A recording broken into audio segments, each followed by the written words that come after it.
Hello everyone, फिर से एक बहुत ही इंटरेस्टिंग सा न्यू चाइनीज ड्रामा लेकर आ गई हूँ। तो चलो जल्दी से वीडियो को लाइक कर दो और अगर अभी तक आपने चैनल को सब्सक्राइब ना किया हो तो प्लीज कर लो।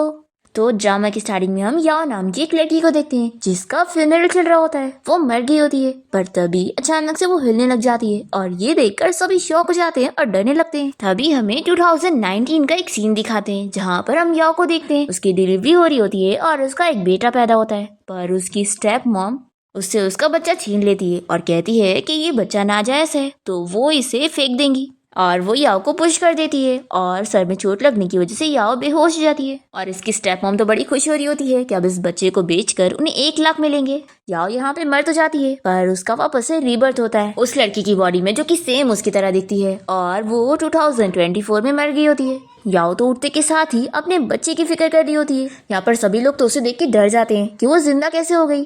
याओ का हस्बैंड येन कहता है कि मुझे पहले से पता था कि तुम मरी नहीं हो। सभी लोग भी बातें करने लगते हैं कि हाँ वो तो मिस्टर येन से शादी करना चाहती थी जो कि शहर के रिचेस्ट मैन है, तो आखिर वो खुद को ऐसे कैसे मार सकती थी, तो ये जरूर मरने की बस एक्टिंग कर रही थी। अब याओ यहाँ पर अपने बच्चे को ढूंढने के लिए निकल जाती है और पूछने लगती है कि मेरा बच्चा कहाँ पर है। तभी येन इसका हाथ पकड़ के इसे रोकता है और पूछता है कि शीचिंग अब तुम कौन सा नाटक कर रही हो। तो ये सुनकर याओ तो शॉक हो जाती है कि वो इसे शीचिंग क्यों कह रहा है और आखिर ये शीचिंग है कौन। फिर वो अपना फेस आईने में देखती है और उसे समझ आता है कि ये लड़की सेम मेरी तरह दिखती है। तभी यहाँ पर येन तो इसे देखकर शॉक हो रहा होता है कि आखिर उसे हो क्या गया है। फिर वो उसे कहता है कि अब तुम मरी नहीं हो तो जल्दी से डिवोर्स एग्रीमेंट पे साइन करो। फिर याओ जैसी एग्रीमेंट दिखती है तो वो डेट देखकर शॉक हो जाती है और उसे समझ आता है कि वो अपने 2019 से 2024 में टाइम ट्रेवल करके आ गई है और ये वाली आइडेंटिटी में भी उसके पास एक बच्चा है। और फिर याओ का सर दुखने लग जाता है। तभी ये इसे कहता है कि एक्टिंग मत करो और जल्दी से साइन करो। तुम चाहती हो ना कि तुम्हें कंपनसेशन मिले तो वो तुम्हें मिल जाएगा, बस अगर अपने बच्चे के लिए थोड़ा सा भी प्यार हो ना तो कभी कभी उससे मिलने आ जाया करना। ऐसा बोलकर ये जा रहा होता है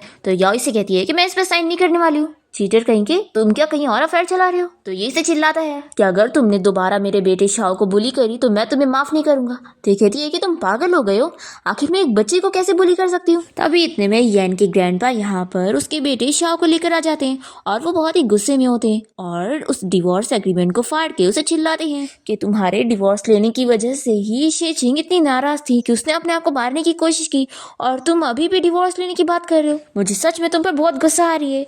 तो येन कहता है कि ग्रैंडपा ये लड़की मेरे बेटे शाओ की मॉम बनने लायक है ही नहीं। तो ग्रैंडपा कहते हैं कि तुम चुप बैठो और फिर ये याओ को समझाने लगते हैं कि तुम फिक्र मत करो, जब तक मैं जिंदा हूँ ना तुम हमेशा येन की वाइफ रहोगी। येन कहता है कि ग्रैंडपा आप जानते हैं ना कि ये शाओ की सगी मॉम है, लेकिन क्या कभी इसने उसे अच्छे से ट्रीट करी है और क्या आप शाओ से नहीं पूछना चाहेंगे कि वो इसे अपनी मॉम बना के रखना भी चाहता है या नहीं। ग्रैंडपा चिल्लाते हैं कि तुम्हें पता है कि ये शाओ की सगी मॉम है तो तुम इसे यहाँ से कैसे भगा सकते हो। आज तक हमारी फैमिली में किसी ने भी ऐसा नहीं किया है, तो आखिर तुम ये सब करके मुझे क्यों गुस्सा दिला रहे हो।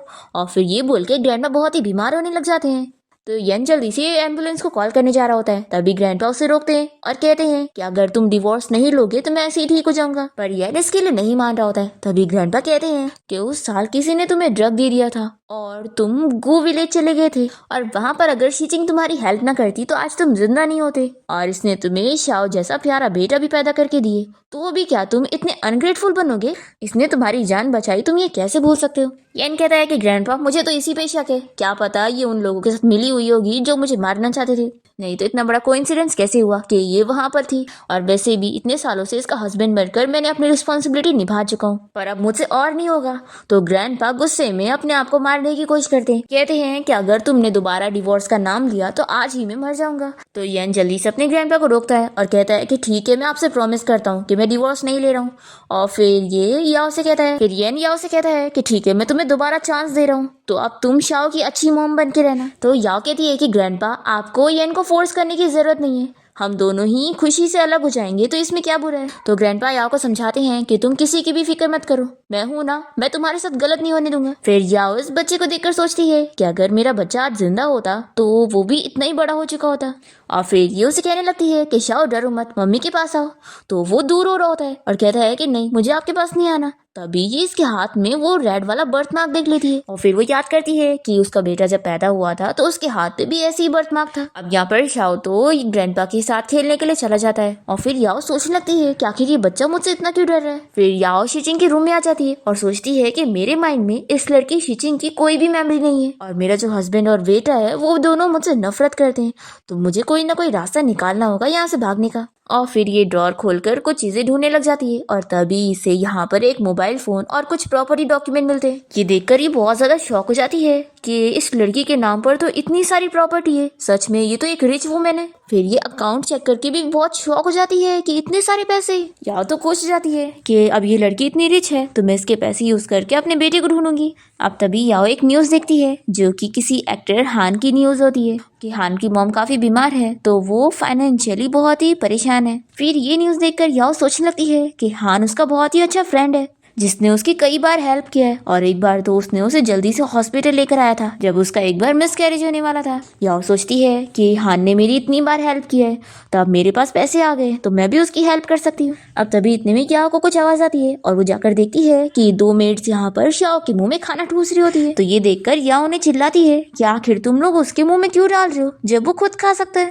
अगर तुमने दोबारा शाओ को परेशान किया तो मैं तुम लोग को जॉब से निकाल दूंगी। और तभी खाना स्मेल करके देखती है कि वो सड़ा हुआ है। फिर वो चिल्लाती है कि येन ने तुम्हें शाओ का ख्याल रखने के लिए बोला और तुम इसे ये खिला रही हो। तो ये लोग कहती है कि मैडम ये तो आपका ही ऑर्डर था ना, आप ही ने कहा था कि हम शाओ को सड़ा हुआ खाना खिलाए ताकि ये जब बीमार हो जाएगा तो मिस्टर येन इसे घर पे देखने के लिए आएंगे। और आप ही ने हमें ये भी ऑर्डर दिया था कि मिस्टर येन के यहाँ से जाने के बाद हमें इस बच्चे को कोल्ड शावर देना है और इसे जबरदस्ती आइसक्रीम भी खिलानी है ताकि ये जल्दी बीमार हो। और आपने हमें बताया था कि ये बच्चा बस आपकी नजरों में एक टूल है मिस्टर येन का फेवर जीतने के लिए और आप ही ने कहा था कि हमें बस मिस्टर येन को दिखाने के लिए सच ट्रीट करना है। या इन लोगों को चिल्लाती है कि अब बस। और वो सोचती है कि ये लड़की अपने ही बेटे को इस तरीके से अब्यूज कर रही है तो अब मुझे समझ आया कि ये बच्चा मुझसे इतना क्यों डर रहा था। फिर वो इन लोगों से कहती है कि अभी इसी वक्त यहाँ से निकल जाओ, दोबारा तुम लोग मुझे इस घर में नहीं दिखने चाहिए। ये दोनों पूछती है कि आखिर क्यों। तो याओ कहती है कि अगर तुम लोग यहाँ से नहीं गए तो मैं अभी पुलिस को कॉल करूंगी।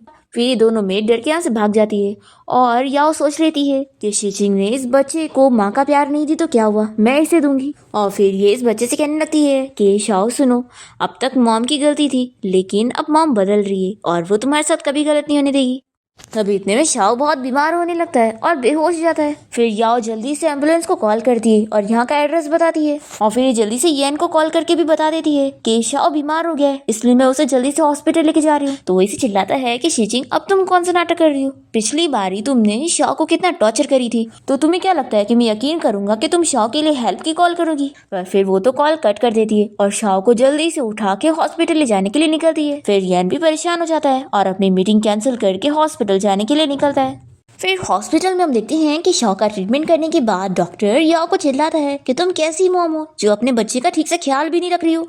वो तो अच्छा हुआ कि इस बार उसे सिर्फ गैस की प्रॉब्लम है, ध्यान रखना अगली बार ऐसा ना हो, नहीं तो उसे कुछ भी हो सकता है। तो याओ डॉक्टर से माफी मांगती है और फिर वो यहाँ से चले जाते हैं और याओ को इस बच्चे के लिए बुरा लग रहा होता है और ये सोचती है कि अगर मेरे बेटे को भी इसी तरीके से कोई बुली कर रहा होगा। तभी इतने में येन यहाँ पर आकर इसे चिल्लाने लगता है कि तुम मेरे सामने अच्छी बनने की एक्टिंग मत करो, मैंने तुम्हें बोला था ना कि शाओ को दोबारा बुली नहीं करना। तुम्हें क्या लगता है कि ग्रैंडपा तुम्हारा साथ दे रहे हैं तो मैं तुम्हें कुछ नहीं करूंगा। ये कहती है कि मैंने कुछ नहीं करी हूँ और जो नैनी शाओ को बुली कर रहे थे मैंने उन्हें फायर कर चुकी हूँ। येन कहता है कि एक्टिंग करना बंद करो, मैं सब जानता हूँ, तुमने ही उन नैनीज को शाओ को सड़ा हुआ खाना खिलाने का ऑर्डर दी थी और तुम्हारे ऑर्डर पे ही वो नैनीज शाओ को कोल्ड शावर दिया करती थी और उसे जबरदस्ती आइसक्रीम खिलाती थी और मेरे सामने अच्छी बनने की कोशिश करती हो।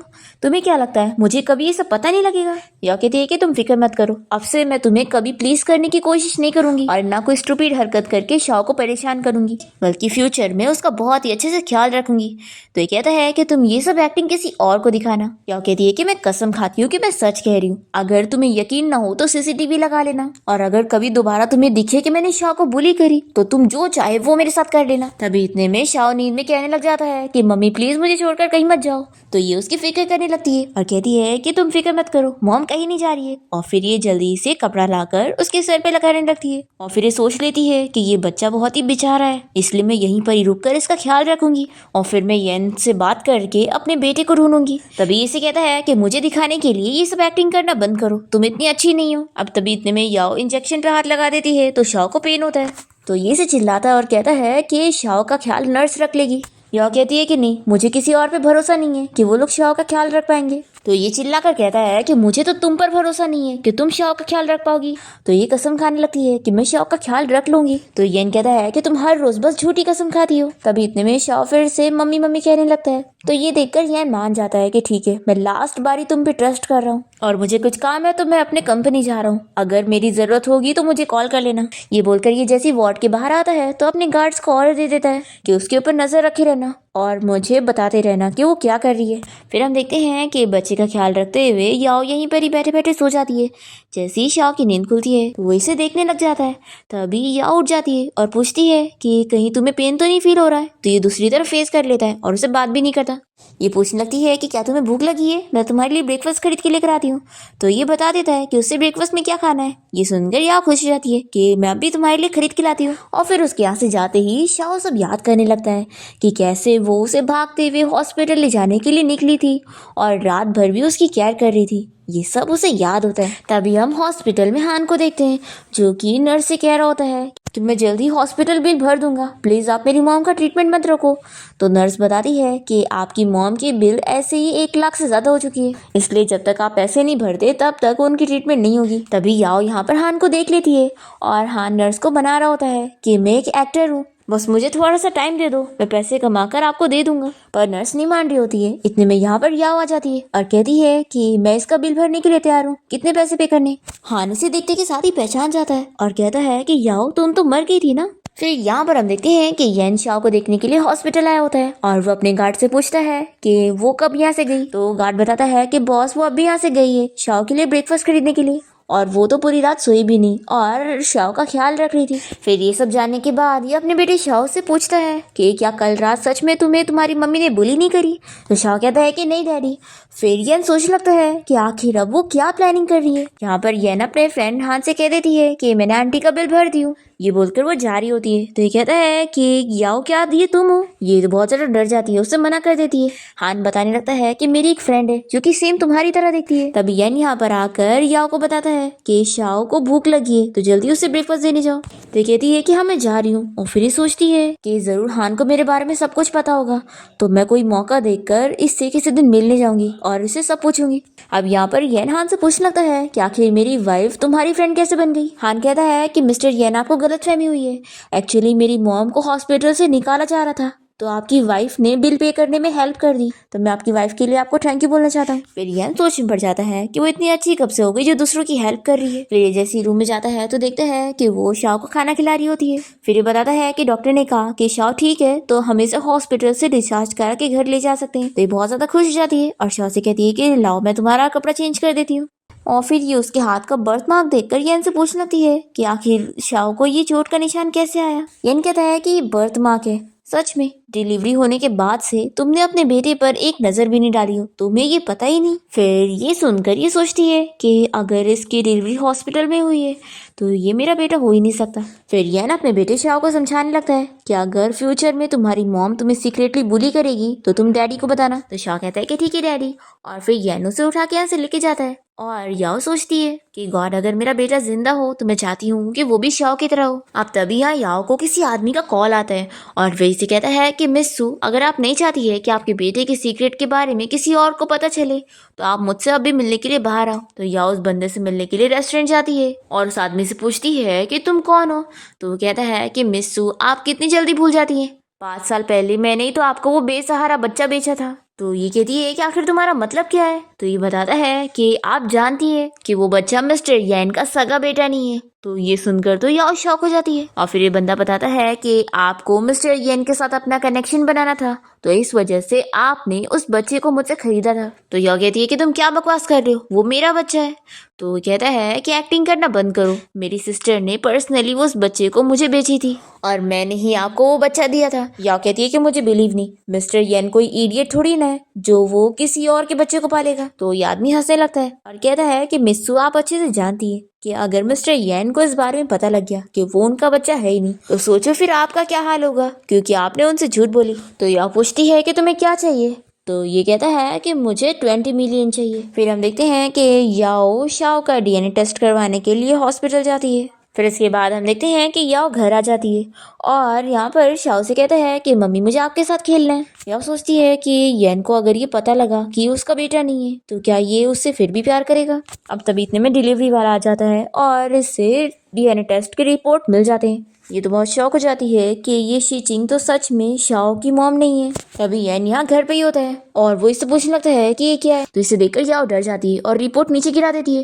तभी येन जल्दी से रिपोर्ट उठा लेता है और इसे पूछता है कि ये क्या है, तुम्हें शक है कि शाओ मेरा बेटा नहीं है इसलिए तुमने मेरी और शाओ के डीएनए टेस्ट करवाई हो। ये सोचती है कि यानी शाओ तो इसका सगा बेटा है, तो फिर आखिर शाओ आया कैसे।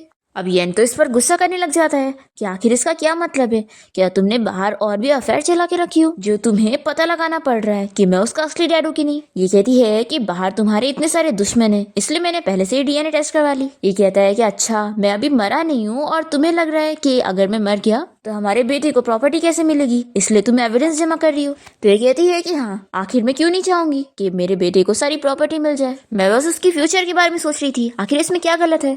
तो ये चुप हो जाता है और फिर इसे कहता है कि मुझे कंपनी के लीगल और फाइनेंशियल डिपार्टमेंट से पता चला कि तुमने किसी हान नाम के आर्टिस्ट के साथ कॉन्ट्रैक्ट साइन करी हो और तुमने उसकी कॉन्ट्रैक्ट में 50 मिलियन फीस रखी हो, तो क्या तुम इसके बारे में एक्सप्लेन करोगी। या कहती है कि आखिर मैंने क्या गलत की, वैसे भी वो मेरी फैमिली की कंपनी है तो मैं किसी भी साइन करूँ। यान कहता है कि लगता है तुम भूल गई हो कि उस कंपनी का मेजर शेयर होल्डर मैं हूँ। तो फिर वो कहती है कि कल रात मैंने इस बारे में अच्छे से सोची कि पहले मैंने बहुत गलती कर चुकी हूँ तो अब मैं मेहनत से काम करना चाहती हूँ। केन कहता है कि मुझे तो लगता है कि तुम बस मुझे दिखाने के लिए दूसरे मैन को ढूंढना चाहती हो ताकि मुझे जलस करवा के तुम मुझे अपने आप से प्यार करवा सको। तो ये कहती है कि तुम अपने अंदर इतना कॉन्फिडेंस मत रखो, मैंने सोच ली हूँ कि आप मुझे बस अपने करियर पे फोकस करना है और मैं तो बस शाओ के लिए ही इस घर में रुक रही हूँ, नहीं तो मैं यहाँ पे नहीं रहती। अब तभी इतने में यहाँ पर शाओ आ जाता है और वो येन से कहने लगता है कि डैडी आप मेरी मम्मी को ऐसे बुली नहीं कर सकते।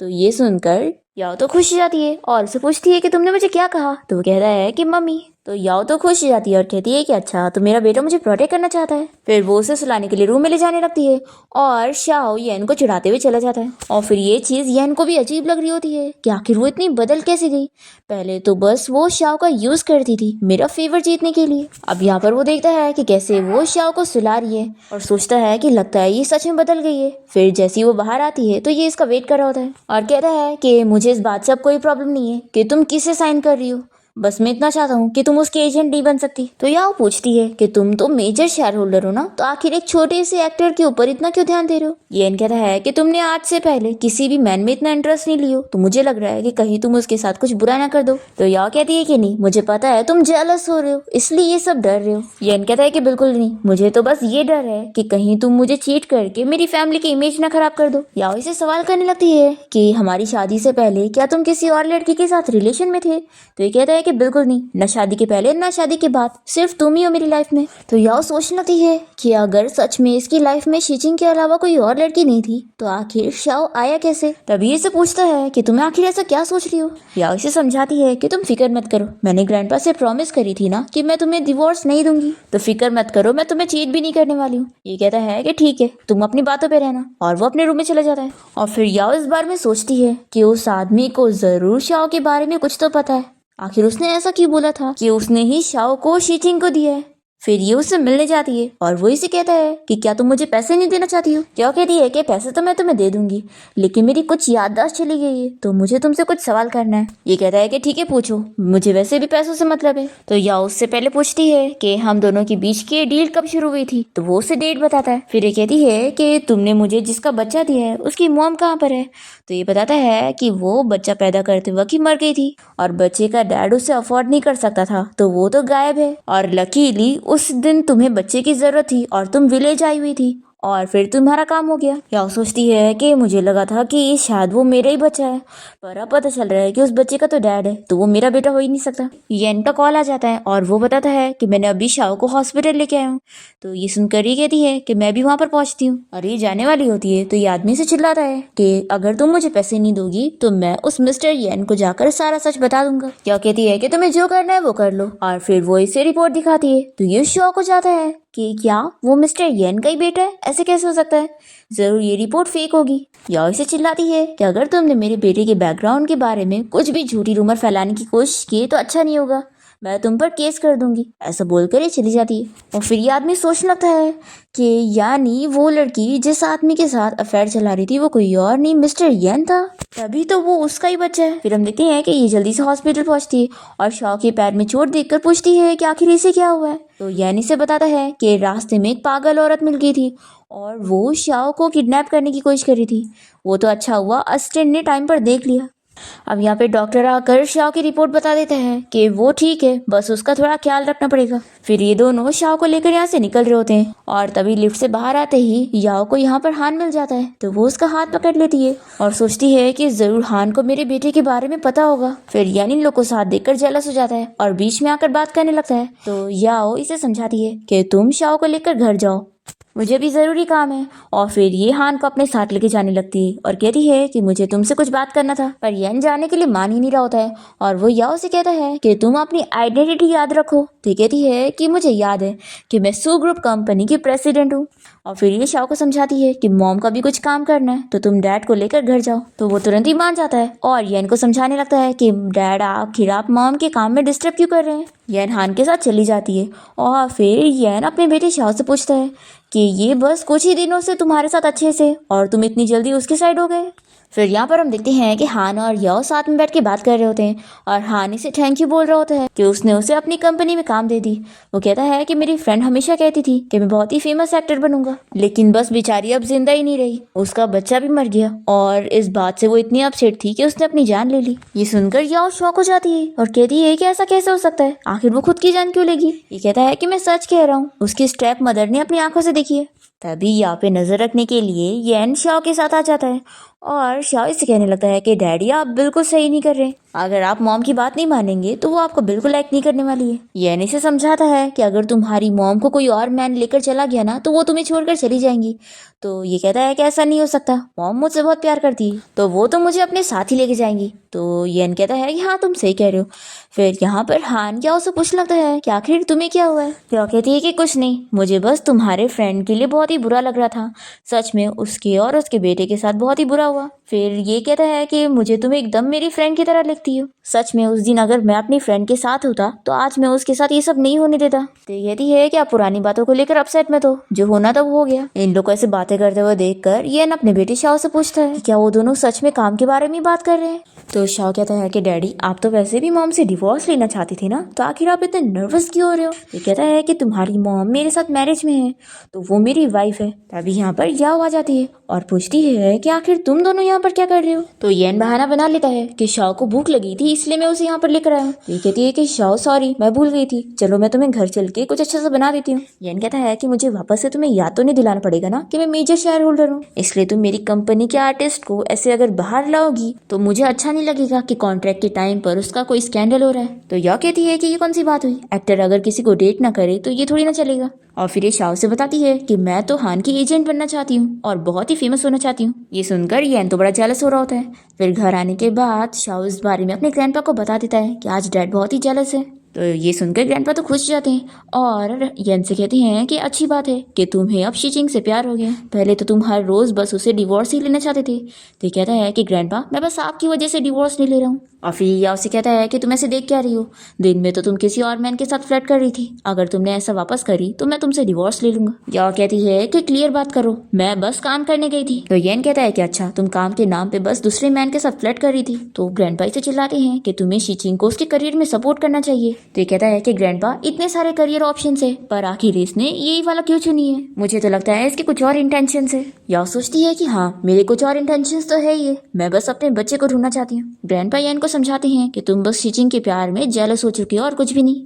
पर इस बात से येन और याओ दोनों ही एक दूसरे से झगड़ा करने लग जाते हैं। तो ये देखकर शाओ फिर से पेट दुखने की एक्टिंग करने लग जाता है। तो ये लोग उसे हॉस्पिटल चलने की बात कर रहे होते हैं पर वो कहता है कि बिल्कुल नहीं, मुझे बस सोना है और मैं चाहता हूँ कि आप दोनों मेरे साथ सोने चले। तो इन लोग को मानना ही पड़ता है और ये ग्रैंडपा को इशारा कर रहा होता है कि ये बस उसकी एक्टिंग है। और फिर इन दोनों को रूम में लाने के बाद शाओ एक्टिंग करता है कि मॉम डैड मुझे कुछ काम है तो मैं अभी आता हूँ। ऐसा बोलकर वो जैसे ही बाहर जाता है तो ग्रैंडपा बाहर से डोर लॉक कर देते हैं और इन दोनों को बताते हैं कि अब ये डोर सुबह तक खुलने वाला नहीं है तो तुम लोग को एक ही रूम में सोना पड़ेगा। येन अपने ग्रैंडपा को आवाज देने लग जाता है कि प्लीज आप दरवाजा खोल दो। तो याओ इसे समझाती है कि रहने दो, ग्रैंडपा ऐसे नहीं सुनने वाले।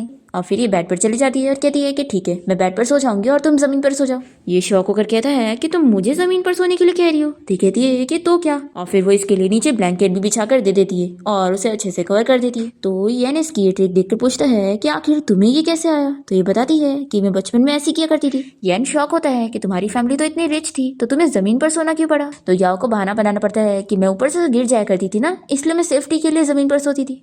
और फिर ऐसा बोलकर वो जल्दी से लेट जाती है और सोने की एक्टिंग करने लगती है। येन तो उसके साथ सेम रूम शेयर करके बहुत ही ज्यादा खुश होता है, पर याओ सोच रही होती है कि इसके साथ सेम रूम में सोना कितना ऑकवर्ड है। अब रात में हम देखते हैं कि बहुत ज्यादा बारिश होने लगती है और थंडर की आवाज से यहाँ पर येन डरने लग जाता है और इसकी आवाज से याओ उठ जाती है और देखती है कि वो कोई बुरा सपना देख रहा है और उसे ठीक से नींद नहीं आ पा रही है। तो ये उसके पास जाकर उसे कम्फर्ट करने लगती है कि उसे डरने की जरूरत नहीं है और फिर वो वहीं पर ही लेट जाती है और उसे इतना पास से देखते हुए टच भी करने लग जाती है और अपना वन नाइट स्टैंड याद करती है और फिर सोचती है कि मैंने पहले नोटिस क्यों नहीं करी थी कि ये कितना ज्यादा हैंडसम है। इतने में येन इसका हाथ पकड़ लेता है। तो याओ शर्मा के जल्दी से बेड पर आ जाती है और सोचती है कि आखिर मैं क्या कर रही थी। हम देखते हैं कि येन भी जाग चुका होता है और उसे बहुत ही गुस्सा आती है कि आखिर मैंने खुद को कंट्रोल क्यों नहीं किया। फिर वो देखता है कि याओ को बहुत ठंडी लग रही है तो वो अपना ब्लैंकेट लेकर उसके पास आ जाता है। अब नेक्स्ट मॉर्निंग जब याओ की नींद खुलती है तो वो येन को अपने पास देखकर शॉक हो जाती है और जोर से चिल्लाते हुए उसे नीचे गिरा देती है। तो वो बताता है कि कल रात तुम्हें ठंडी लग रही थी तो मैंने तुम्हें अपना ब्लैंकेट दे दिया था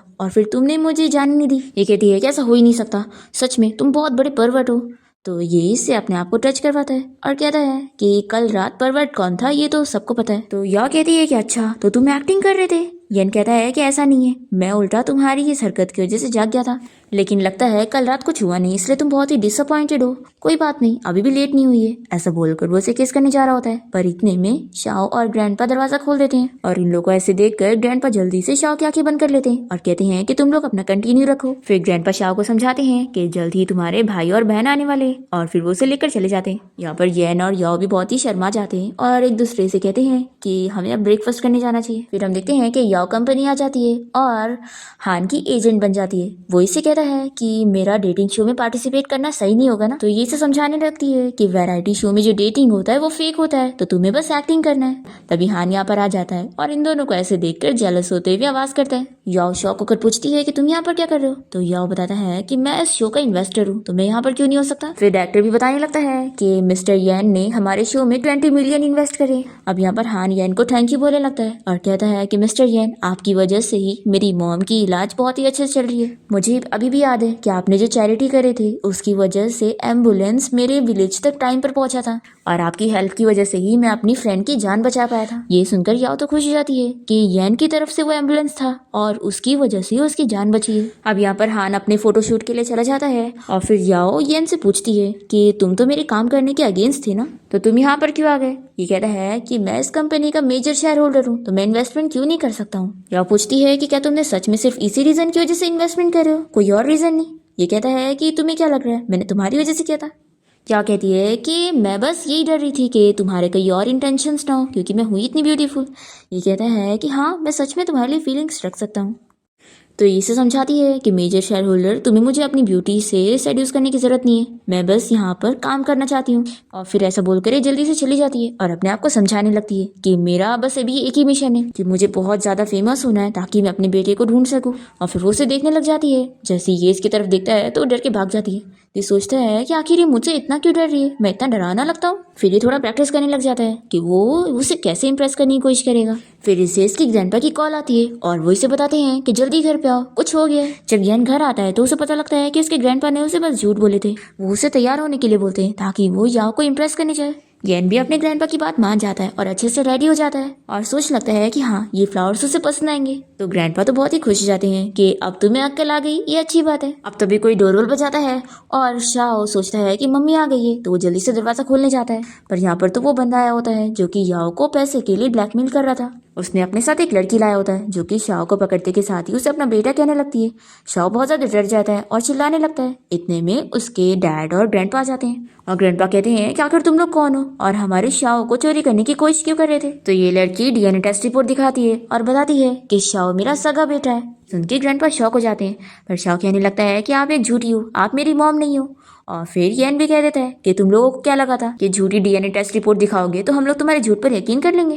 तो ये लड़की कहती है कि इसमें हॉस्पिटल का स्टैम्प भी है, आप लोग आखिर इस रिपोर्ट को फेक कैसे बोल सकते हैं। तो यन कहता है कि अच्छा ठीक है, मान लेते हैं कि ये रियल है, लेकिन आखिर तुम्हारे पास शाओ का डीएनए टेस्ट करवाने के लिए सैंपल कैसे आया? तो ये आदमी बताता है कि मिस शीचिंग ने मुझे डीएनए टेस्ट रिपोर्ट करने के लिए कहा था और तभी मैंने अपनी बेटी का भी डीएनए टेस्ट करवा लिया था और ऐसे मुझे पता चल गया। तो यन पूछता है कि आखिर शीचिंग ऐसा क्यों करेगी? तो ये आदमी हंस हंस कर बता देता है कि क्योंकि मिस शीचिंग कभी प्रेग्नेंट थी ही नहीं और उनको बच्चा मैंने दिया था, जो कि कोई और नहीं मेरी बेटी का था। अब ये लड़की तो शाओ के सामने एक्टिंग करने लग जाती है कि वही उसकी मॉम है, पर शाओ मानने के लिए तैयार नहीं होता।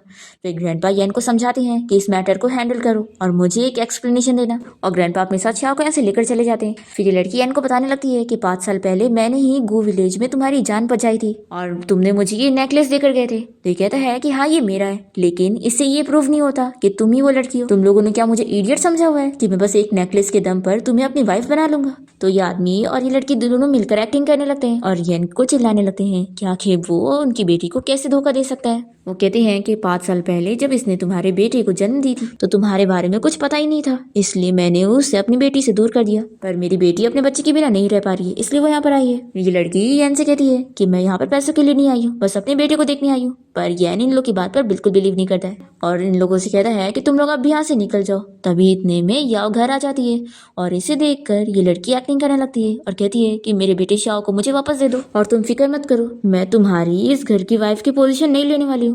याओ कहती है कि तुम कौन हो? तो येन जल्दी से जाकर उसका हाथ पकड़ता है और कहता है कि तुम फिक्र मत करो, मैं यहाँ पर हूँ। और फिर याओ जैसे उस ब्लैकमेलर आदमी को देखती है तो पहचान जाती है। तो ये लड़की कहती है कि तुमने इन्हें पहचान लिया ना, फिर तो तुम जानती होगी ना कि शाओ की सगी मॉम मैं हूँ। येन इसे कहता है कि तुम फिक्र मत करो, तुम जो बोलोगी मैं सिर्फ उस पर बिलीव करने वाला हूँ, इन लोगों पर नहीं। याओ इस लड़की से पूछती है कि तुम कह रही हो कि तुम शाओ की सगी मॉम हो, तो क्या तुम्हारे पास कोई प्रूफ है? तो ये जल्दी से इसे डीएनए टेस्ट रिपोर्ट दिखाती है और कहती है कि इसमें साफ लिखा है कि शाओ मेरा बेटा है। याओ कहती है कि अगर ये डीएनए टेस्ट रिपोर्ट सच्ची है तो क्या तुम में इतना दम है कि तुम वापस से टेस्ट करवा सको? तो ये उस आदमी को देखती है और फिर इसे कहती है कि हाँ मैं क्यों डरूंगी, मैं शाओ की सगी मॉम हूँ। ये सब देखकर येन याओ से पूछता है कि इसका क्या मतलब है? तो वो इसे बता देती है कि मेरे और शाओ के बीच में कोई खून का रिश्ता नहीं है। तो येन शॉक हो जाता है और उसे चिल्लाने लगता है कि 5 साल से तुम मुझसे झूठ बोलते आ रही थी। ये कहती है कि सॉरी। तो कहता है कि तुम मुझे टच मत करो और फिर ये उन दोनों फ्रॉड को यहाँ से बाहर निकलना कह रहा होता है। इतने में शाओ यहाँ पर आकर याओ से कहने लगता है कि मम्मी मैं चाहता हूँ कि आप ही मेरी मम्मी हो। तभी वो लड़की यहाँ पर याओ को पुश करके इसे समझाने लगती है कि तुम्हारी मॉम मैं हूँ, पर ये नहीं मानता, कहता है कि आप लोग झूठे हैं। याओ इसे समझाती है कि देखो मैंने तुमसे झूठ बोली थी, मैं तुम्हारी मॉम नहीं हूँ, पर ये नहीं मानता और कहता है कि आप ही मेरी मॉम हो। फिर शाओ येन से कहने लगता है कि डैडी आप इन बुरे लोगों को यहाँ से बाहर निकाल दो। तभी ये आदमी और वो लड़की मिलकर कहने लगते हैं, तभी ये आदमी और वो लड़की मिलकर ग्रैंडपा से बात करने लगते हैं कि मेरी बेटी सच में शाओ की मॉम है। तो ग्रैंडपा इन लोग से कहते हैं कि अगर ऐसी बात है तो वो डीएनए टेस्ट करवाएंगे और इस बारे में अब भी पता लगाएंगे। फिर ग्रैंडपा यहाँ पर अपने खास डॉक्टर को बुलाते हैं जो कि इन लोगों का सैंपल लेकर जाता है और बताता है कि थोड़ी देर में डीएनए टेस्ट रिजल्ट आ जाएंगे। ग्रैंडपा कहते हैं कि जब तक रिजल्ट नहीं आता तब तक सभी को यहीं पर रहना पड़ेगा। फिर ये सभी वेट करते रह जाते हैं। फिर जब रिजल्ट आता है तो येन जल्दी से जाके टेस्ट रिपोर्ट देखता है जिसमें यही लिखा होता है कि वही लड़की शाओ की मॉम है। फिर ये कहने लगती है कि चलो जल्दी से मॉम के पास आ जाओ, पर ये जल्दी से याओ के पास आकर कहने लगता है कि मॉम क्या मैं आपको नहीं चाहिए हूँ? ये कहती है कि मैं भी तुम्हारे साथ रहना चाहती हूँ, पर मैं तुम्हारी सगी मॉम नहीं हूँ, वो तुम्हारी मॉम है। ग्रैंडपा उस आदमी और उसकी बेटी को कहते हैं कि आप लोग यहीं पर ही वेट करो, मैं आपको एक्सप्लेनेशन दूंगा। और फिर येन और याओ को अपने साथ बात करने के लिए लेकर जाते हैं। याओ यहाँ पे ग्रैंडपा से माफी मांगती है और कहती है कि मैं अब येन को डिवोर्स देने के लिए तैयार हूँ। तो येन चिल्लाने लगता है कि मुझसे इतना बड़ा झूठ बोलने के बाद तुम इतनी आसानी से मुझे छोड़कर कैसे जा सकती हो? याओ कहती है कि मैं कुछ नहीं कर सकती, मैं भी शाओ को छोड़कर नहीं जाना चाहती हूँ, पर अब मेरे पास ऑप्शन नहीं है, मुझे जाना पड़ेगा।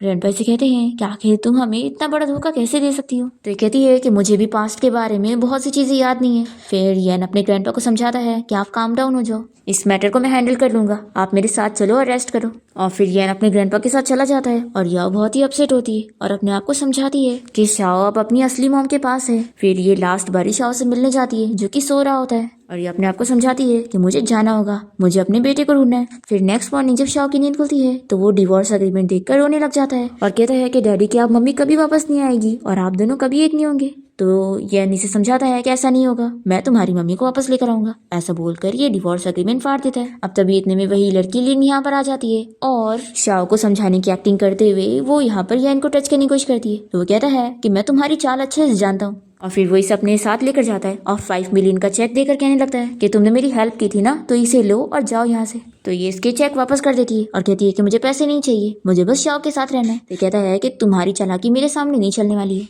मैं जानता हूँ कि तुम बस पैसों के लिए ही मेरे पास आई हो, नहीं तो इन 5 सालों में तुम्हें कभी अपने बेटे की फिक्र क्यों नहीं हुई। दूसरी तरफ हम देखते हैं कि याओ यहाँ पर हान के साथ सेट पर होती है और सोचती है कि पता नहीं वो लिन शाओ का अच्छे से ख्याल भी रख रही होगी या नहीं। फिर ये अपने आप को समझाती है कि आखिर मैं दूसरे की फैमिली की फिक्र क्यों कर रही हूँ, मुझे अपने बेटे को ढूंढने के बारे में सोचना चाहिए। अब तभी डायरेक्टर यहाँ पर याओ को बहुत सारी एक्ट्रेस का फोटो ला कर देता है और चूज करने के लिए बोलता है कि हान के साथ कपल शूट के लिए किसे लाना चाहिए। तभी यहाँ पर याओ को एक अच्छा आइडिया आता है और ये सोचती है कि अगर मैं खुद हान के साथ डेटिंग शो में आ जाऊंगी तो इस शो की टीआरपी बढ़ जाएगी और फिर मैं अपने बेटे को जल्द से जल्द ढूंढ सकती हूँ। फिर याओ कह देती है कि इनमें से कोई भी कैंडिडेट सही नहीं है, इसलिए मैं खुद पार्टिसिपेट करने वाली हूँ। तो ये लोग शॉक हो जाते हैं और कहते हैं कि वो तो मैरिड है ना। तो याओ बताती है कि नहीं, अब मेरा डिवोर्स हो चुका है तो मैं भी सिंगल हूँ। फिर इसके बाद याओ हान के साथ इस शो में पार्टिसिपेट कर लेती है और सभी लोग तो बड़े खुश हो जाते हैं और इस शो को देखने वाले लोगों की रेट बढ़ जाती है। यहाँ पर हान का असिस्टेंट भी उसे इस बारे में बता देता है कि याओ हान के साथ डेटिंग शो पर गई हुई है। ये जानकर ये जेलस हो जाता है और तुरंत ही शो को स्टॉप करवाने के लिए पहुंच जाता है। और फिर जैसे ही शूट बंद होता है तो येन याओ को लेकर बात करने के लिए लेकर जाता है और वो इसे पूछती है कि तुम क्या करना चाहते हो। येन कहता है कि तुमने डिवोर्स एग्रीमेंट देने के बाद यहाँ किसी को डेट करने आ गई, आखिर तुमने मुझे क्या समझा हुआ है। तो ये बताती है कि हान मेरा चाइल्डहुड फ्रेंड है और मैं उसके साथ रियल डेटिंग थोड़ी ना कर रही हूँ, बस शो में एक्टिंग कर रही हूँ। तो ये कहता है कि अगर ऐसी बात है तो तुमने शो में ऐसा क्यों बोली कि तुम्हें कभी किसी से प्यार ही नहीं हुआ, क्या तुम सच में मुझसे प्यार नहीं करती हो। याओ इसका कुछ जवाब नहीं दे पाती और यहाँ से जाने लगती है। तो ये कहता है कि जब मैंने तुमसे बोला था कि मैं सारी चीजें सॉल्व कर दूंगा तो भी तुम क्यों चली गई। याओ कहती है कि हमारी शादी वैसे भी एक मिस्टेक थी और जब शाओ की सगी मॉम आ गई है तो असली ओनर की जगह उसी की है। ये कहता है कि अच्छा तो तुमने मुझे ऑब्जेक्ट समझी हुई हो जो तुम यूज करने के बाद अब किसी और को दे रही हो। याओ रोने लग जाती है और कहती है कि वैसे भी हम शाओ की वजह से ही मैरिड थे और हमारा डिवोर्स होना तय था। ये कहता है कि मैं तुमसे डिवोर्स नहीं लेना चाहता हूँ, ऐसा बोलकर वो उसे किस कर लेता है और फिर वो याओ को समझाता है कि तुम शाओ की मॉम हो या नहीं हो मैं फिर भी तुमसे ही प्यार करता हूँ। तो ये कहती है कि नहीं, शाओ की असली मॉम लिन है तो मैं ये मिस्टेक नहीं कर सकती, ऐसा बोलकर ही चली जाती है और उसके रोकने पर भी नहीं रुकती है। तो येन डायरेक्टर से बात करता है कि वो भी इस डेटिंग शो में पार्टिसिपेट करेगा और फिर वो शो की स्क्रिप्ट ही चेंज करवा देता है और इस शो का नया गेस्ट बन जाता है।